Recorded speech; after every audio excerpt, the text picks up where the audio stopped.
जमानत पर supreme court में सुनवाई से पहले बढ़ी अरविंद केजरीवाल की मुश्किल। सीबीआई की टीम ने तिहाड़ जेल में जाकर पूछताछ की। सूत्रों के मुताबिक सीबीआई की टीम ने केजरीवाल से करीब 1.5 घंटे तक सवाल जवाब किए। शराब घोटाले के मामले में बयान भी रिकॉर्ड किया। सीबीआई आज अरविंद केजरीवाल को दिल्ली के राउज एवेन्यू कोर्ट में करेगी पेश। अदालत से कर सकती है गिरफ्तारी की मांग। आम आदमी पार्टी का आरोप, सीबीआई साजिश के तहत केजरीवाल को गिरफ्तार करना चाहती है ताकि उन्हें जमानत न मिल पाए। सांसद संजय सिंह ने केंद्र की बीजेपी सरकार पर लगाया आरोप। कहा, पूरा देश देख रहा है कैसे झूठे इल्जाम लगाकर जेल में डालेंगे। दिल्ली हाईकोर्ट से अरविंद केजरीवाल को झटका। तिहाड़ जेल में ही रहेंगे सीएम। निचली अदालत के फैसले पर हाई कोर्ट की रोक। हाईकोर्ट के फैसले को सुप्रीम कोर्ट में चुनौती देगी आम आदमी पार्टी। कहा, फैसले से पूरी तरह सहमत। केजरीवाल की बेल याचिका खारिज होने पर भड़के सौरभ भारद्वाज। कहा, जमानत के आदेश को इस तरह से नहीं रोका जा सकता। हाईकोर्ट के फैसले के बाद हमलावर हुई बीजेपी। मनजिंदर सिंह सिरसा बोले, आदेश से साफ है कि केजरीवाल भ्रष्ट है। बीजेपी ने केजरीवाल की गिरफ्तारी को बताया वैध। कहा, फैसले से सहमत न होना कोर्ट की अवमानना। वीरेंद्र सचदेवा बोले, सीबीआई जिस शिकायत पर काम कर रही है उसे कांग्रेस ने ही दर्ज करवाया था। संजय सिंह, सौरभ भारद्वाज और आतिशी को कांग्रेस और राहुल गांधी से पूछना चाहिए। 18वीं लोकसभा के स्पीकर के लिए आज सुबह 11 बजे होगा चुनाव। एनडीए के ओम बिरला का कांग्रेस के के सुरेश से है मुकाबला। स्पीकर के चुनाव से पहले ओम बिरला ने पीएम मोदी से मुलाकात की। बीजेपी के कई मंत्री भी मौजूद रहे। स्पीकर के चुनाव से पहले सरकार के बीजेपी के मंत्री और वरिष्ठ नेता अपने अपने राज्य के सांसदों से मुलाकात करेंगे। वोटिंग प्रक्रिया के बारे में जानकारी देंगे। स्पीकर चुनाव के लिए बीजेपी ने व्हिप जारी की। सभी सांसदों को लोकसभा में रहने के लिए कहा गया। कांग्रेस ने भी अपने सांसदों के लिए 3 लाइन की व्हिप जारी की है। स्पीकर चुनाव के वक्त लोकसभा में रहने के लिए निर्देश। स्पीकर पद के लिए नामांकन करने के बाद बोले के सुरेश, हारे या जीते पता नहीं, लेकिन लड़ेंगे। डिप्टी स्पीकर का पद विपक्ष का अधिकार है। डिप्टी स्पीकर का पद मिल जाता तो नहीं लड़ते चुनाव। कांग्रेस सांसद केसी वेणुगोपाल का बयान। केंद्रीय मंत्री जेपी नड्डा का विपक्ष पर अटैक। कहा, जबरदस्ती अपनी बात मनवाना चाहता है विपक्ष। बीजेपी सांसद राजीव प्रताप रूडी ने स्पीकर को बताया संवैधानिक पद। कहा, स्पीकर सबके होते हैं, इसलिए सहमति के साथ स्पीकर बनाया जाए। केंद्रीय मंत्री जितन राम मांझी ने विपक्ष पर साधा निशाना। कहा, विपक्ष चाहता है डिप्टी स्पीकर पर पहले फैसला हो जाए, इसी पर सहमति नहीं बनी। कांग्रेस सांसद इमरान प्रताप गढ़ी ने पीएम मोदी को बताया संविधान और दलित विरोधी। कहा, विपक्ष के डिप्टी स्पीकर के पद की मांग पर वो संविधान को कुचलने का काम कर रहे हैं। विपक्ष के डिप्टी स्पीकर के पद ही तो मांग रहा है, पर वो नहीं माने। समाजवादी पार्टी के मुखिया अखिलेश यादव का बयान। संसदीय कार्य मंत्री किरण रिजिजू ने विपक्ष के उम्मीदवार उतारने पर जताई निराशा। कहा, अध्यक्ष पद के लिए कभी कोई चुनाव नहीं हुआ। स्पीकर पद के चुनाव पर शरद पवार का बीजेपी पर हमला। कहा, पिछले 10 सालों में विपक्ष को डिप्टी स्पीकर का पद नहीं दिया गया। राज्यसभा में आप संसदीय दल के नेता होंगे संजय सिंह। राघव चड्ढा को बनाया गया उपनेता। केंद्रीय मंत्री ललन सिंह बोले, स्पीकर पद को लेकर दबाव की राजनीति चलाना चाहता है विपक्ष। केंद्रीय मंत्री प्रहलाद जोशी का बयान, हमारे पास संख्या पर यह संसदीय परंपराओं के खिलाफ है। राहुल गांधी होंगे लोकसभा में नेता प्रतिपक्ष। दिल्ली में इंडिया गठबंधन की मीटिंग में हुआ फैसला। सोनिया गांधी ने प्रोटेम स्पीकर को लिखा खत। मल्लिकार्जुन खड़गे ने राहुल गांधी को बताया जनता की आवाज। कहा, उनके साथ सही मायने में अंतिम व्यक्ति की उम्मीद का प्रतिबिंब बनेगा सदन। कांग्रेस नेता अजय माकन ने कहा, राहुल गांधी हमेशा एक बेखौफ आवाज रहे हैं, अब नेता विपक्ष के तौर पर ज्यादा असरदार होंगे। कांग्रेस सांसद इमरान मसूद ने राहुल गांधी को बताया विपक्ष की मजबूत आवाज। कहा, नेता विपक्ष के तौर पर संसद में वो युवा, महिला और किसानों की आवाज बनेंगे। कांग्रेस नेता प्रमोद तिवारी ने राहुल गांधी के नेता विपक्ष बनने पर जताई खुशी। राहुल गांधी को शुभकामनाएं दी। दिल्ली बीजेपी संगठन चुनाव की तैयारियां हुई तेज। बीजेपी 1 अगस्त से 15 सितंबर तक चलाएगी सदस्यता अभियान। लोकसभा में जेडीयू संसदीय दल के नेता होंगे दिलेश्वर कामत। राज्यसभा में संजय झा को मिली कमान। पूर्व केंद्रीय मंत्री सूर्यकांत पाटिल ने की घर वापसी। एनसीपी शरद चंद्र में हुई शामिल। 2014 में मतभेदों के चलते छोड़ दी थी पार्टी। सूर्यकांत पाटिल के शरद गुट में जाने पर बोली बीजेपी, उन्हें अपना फायदा नजर आ रहा होगा।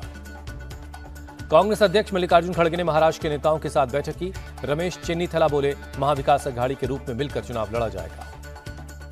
पीएम मोदी जुलाई में कर सकते हैं रूस का दौरा। राष्ट्रपति पुतिन से होगी मुलाकात। नीट पेपर लीक के मामले में एक्शन में सीबीआई। 8 नामजद और 1 अज्ञात के खिलाफ एफआईआर दर्ज हुई। पेपर लीक रोकने के लिए योगी सरकार का बड़ा फैसला। परीक्षा अध्यादेश 2024 लाएगी सरकार। अध्यादेश में पेपर लीक के दोषी को उम्र कैद का प्रावधान, 1 करोड़ के जुर्माने का भी प्रावधान किया गया है। लखनऊ में नीट एग्जाम को लेकर समाजवादी पार्टी का प्रदर्शन, स्टूडेंट विंग के सदस्यों की पुलिस के साथ हुई झड़प। नीट पेपर लीक केस में पटना एसएसपी को सीबीआई ने तलब किया, पेपर लीक की जांच से जुड़ी जानकारियां ली। नीट पेपर लीक के मामले में लातूर कोर्ट में आरोपी संजय जाधव की पेशी, 6 दिन की पुलिस हिरासत में भेजा गया। मध्य प्रदेश के शिवपुरी में केंद्रीय मंत्री ज्योतिरादित्य सिंधिया के कार्यक्रम में गिरा मंच का टेंट, बाल बाल बचे मंच पर मौजूद सिंधिया। चुनाव जीतने के बाद सिंधिया के स्वागत में किया गया था सभा का आयोजन, तेज हवाओं और बारिश की वजह से टेंट गिर गया। गुना में ज्योतिरादित्य सिंधिया की माफियाओं को चेतावनी, बोले हर माफिया का समापन करेंगे, कोई माफिया नहीं बचेगा। आंध्र प्रदेश के सीएम चंद्रबाबू नायडू पहुंचे चित्तूर, जीत के बाद लोगों के बीच पहुंचे, जनसभा को संबोधित किया। पुणे महानगर पालिका का अवैध पब और होटल के खिलाफ एक्शन, अब तक 26 होटलों को तोड़ा गया। सीएम शिंदे के आदेश के बाद महानगर पालिका का चला बुलडोजर, 37,000 वर्ग फीट का अवैध निर्माण गिराया गया। पुणे पोर्श एक्सीडेंट के मामले में बॉम्बे हाईकोर्ट का फैसला, नाबालिग आरोपी को जमानत मिल गई है। Pune hit and run case में सीएम शिंदे ने मृतक के परिवार को दिया 10 लाख का चेक, कड़ी कार्रवाई का भरोसा दिया। अयोध्या में हुई पहली बारिश से खुली नगर निगम और पीडब्ल्यूडी की पोल, रकाबगंज रोड पर जगह जगह सड़क धंसी। अयोध्या को लेकर सियासत हुई तेज, यूपी कांग्रेस चीफ अजय राय बोले राम मंदिर से टपकने लगा पानी, धंसने लगी सड़कें, आरोपियों पर कब चलेगा बुलडोजर। फैजाबाद से समाजवादी पार्टी के सांसद अवधेश प्रसाद का बयान, अयोध्या में विकास के नाम पर भ्रष्टाचार हुआ, दोषियों के खिलाफ कड़ी कार्रवाई हो। यूपी के पर्यटन मंत्री जयवीर सिंह का पलटवार, अयोध्या में हमारी सरकार ने किया विकास, गड़बड़ी करने वालों के खिलाफ कार्रवाई होगी। प्रधानमंत्री मोदी और गृहमंत्री अमित शाह से मिले सीएम विष्णुदेव साय, छत्तीसगढ़ के हालात से अवगत कराया। 11 से 13 जुलाई तक रांची में आरएसएस के प्रचारकों की बैठक, सरसंघचालक मोहन भागवत भी शामिल होंगे। तमिलनाडु के सीएम एमके स्टालिन ने विदेश मंत्री को लिखा खत, श्रीलंका की जेल में बंद 22 मछुआरों की रिहाई की मांग की। Air chief marshal V R. Chaudhary ने सेना के आधुनिकीकरण पर जोर दिया, कहा बॉर्डर के साथ साथ आतंकवाद और साइबर खतरा भी हमारे लिए चुनौती। मदुरई में सीएम स्टालिन के खिलाफ हुआ प्रदर्शन, डीएमडीके के कार्यकर्ताओं ने निकाला विरोध मार्च, नकली शराब से हुई मौतों को लेकर स्टालिन के इस्तीफे की मांग। पश्चिम बंगाल के वेस्ट मिदनापुर में बीजेपी नेता अग्निमित्रा पॉल ने किया विरोध प्रदर्शन, बीजेपी कार्यकर्ताओं और नेताओं पर हमले के खिलाफ प्रदर्शन हुआ। अग्निमित्रा पॉल बीजेपी कार्यकर्ताओं के घर भी गईं, बीजेपी नेता ने हमले को लेकर ममता बनर्जी पर साधा निशाना। राजस्थान के जयपुर में डिप्टी सीएम दिया कुमारी ने ड्रेनेज सिस्टम प्रोजेक्ट का शिलान्यास किया, दिया कुमारी ने वक्त पर काम पूरा होने का भरोसा जताया। मुकेश अंबानी के बेटे अनंत अंबानी सीएम एकनाथ शिंदे के घर पहुंचे, सीएम को शादी में आने का न्योता दिया। दिल्ली के मयूर विहार में ज्वेलरी शॉप से रंगदारी मांगने वाला शख्स गिरफ्तार, पुलिस ने आरोपी को गाजीपुर से अरेस्ट किया, आरोपी के पास से मोबाइल बरामद हुआ। सोशल साइट पर अपराधियों के गैंग का वीडियो देखकर हुआ प्रभावित, पुलिस ने लोकेशन ट्रैक कर आरोपी को पकड़ा, दोस्त के मोबाइल सिम का कर रहा था इस्तेमाल। एमपी के जबलपुर में एक शख्स की संदिग्ध मौत, काम कर लौट कर आ रहा था घर, पुलिस मामले की जांच में जुटी है। बिहार के गया में लूट के आरोपी को पुलिस ने गिरफ्तार किया, पुलिस की पूछताछ में कई लूट में शामिल होने का गुनाह कबूल किया। सीएम ममता बनर्जी के निर्देश पर एक्शन, कोलकाता में कई जगहों से हटाई गई अवैध दुकानें।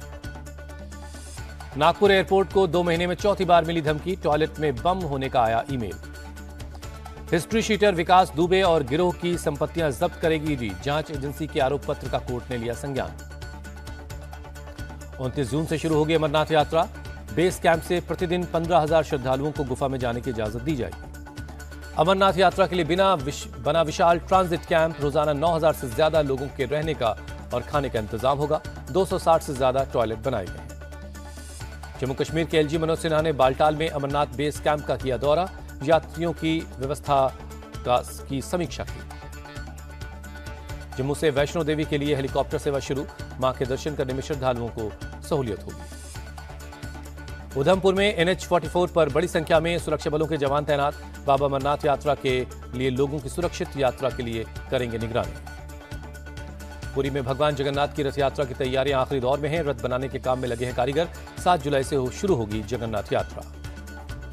प्रयागराज में कुंभ मेले को लेकर हुई मीटिंग, ट्रैफिक पुलिस और ऑटो एसोसिएशन के बीच हुई बैठक, ई रिक्शा और ऑटो वालों को दी जाएगी आईडी, ट्रैफिक को लेकर दी जाएगी गाइडलाइन।